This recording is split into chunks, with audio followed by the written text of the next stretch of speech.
तो अब मैं लोगों को बता दूं कि एक बार बगैर टिकट पकड़े गए थे आप रेलवे में। हाँ, ये तो बताना चाहिए। बिल्कुल पकड़े गए थे, लेकिन ये भी बताइए कि हम टीटी से ही 1100 रुपया लेकर आए थे। उसी टीटी से लेकर आए थे, जिस वाईफाई की आपने चर्चा की, उसी वाईफाई की दम पर उसके बाप का नाम बताकर लेकर आए थे। इसी तरह की बातें कह के ऐसे दिखाते हैं जैसे चमत्कार कर दिया, जैसे मेरे ऊपर हनुमान जी की बहुत कृपा हो गई, मैं भविष्यवक्ता हूं, और फिर जो भोले भाले लोग हैं वो प्रभावित हो जाते हैं। हमने कभी ये नहीं दावा किया कि हम चमत्कारी हैं। आज भी आपकी अदालत में हम कहते हैं कि हम कोई चमत्कारी नहीं है, हम कोई ईश्वर नहीं है, हम कोई महात्मा नहीं है, हम एक आम इंसान हैं।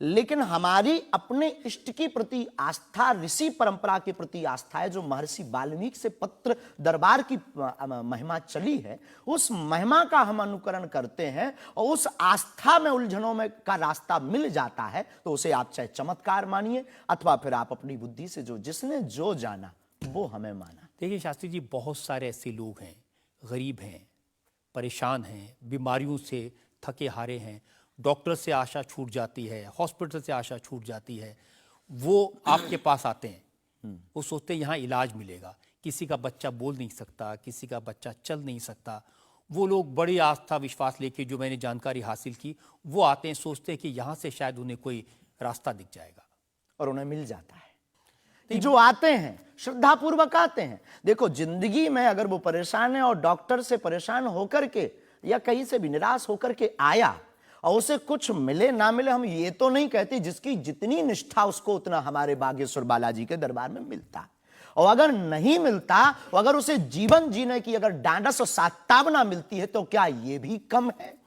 बिना पैसों में, बिना दक्षिणा दिए, बिना कुछ लगे अगर हनुमान जी से जुड़ रहा, अगर वो प्रभु से जुड़ रहा, अगर उसे जीवन जीने में 4 दिन की जिंदगी है, डॉक्टर ने कह दिया तो मर जाओगे, लेकिन बागेश्वर धाम के नाम से उसके चेहरे पे मुस्कुराहट है कि मेरा हारे का सहारा है, तो अगर ये मुस्कुराहट उसके चेहरे पर आती, इससे किसी को गुस्ताखी क्यों? देखिए, अगर बागेश्वर धाम आने से लोगों का इलाज हो जाता है, तो फिर आपको कैंसर हॉस्पिटल बनाने की क्या जरूरत है? यही तो हम बताना चाहते हैं कि दुआ और दवा दोनों आवश्यक है। हमने ये नहीं कहा कि हम डॉक्टरों के खिलाफ हैं। अब मैंने पूछ लिया तो आपने दवा ऐड कर दिया उसमें। नहीं, हमने औषधालय बागेश्वर धाम पर खुलवाया है, और मंदिर के समीप खुलवाया है। वहां पर ग्राम पंचायत का भवन है, वहां पर आयुर्वेदिक औषधालय है। दुआ और दवा मतलब नीचे दवा है, और वहां ठीक नहीं हुए तो दुआ के लिए चढ़ जाओ मंदिर पर, दोनों काम करें, ठीक है। और ये कोई नई बात नहीं है, हमने ऐड नहीं की, डॉक्टर खुद ऐड करता है, ऑपरेशन करता है, जब ठीक नहीं होता तो वो भी कहता है तुम भी प्रार्थना करो। लेकिन ये सही है कि जिस इलाके में आप हैं, उस इलाके में बहुत सारे ऐसे लोग हैं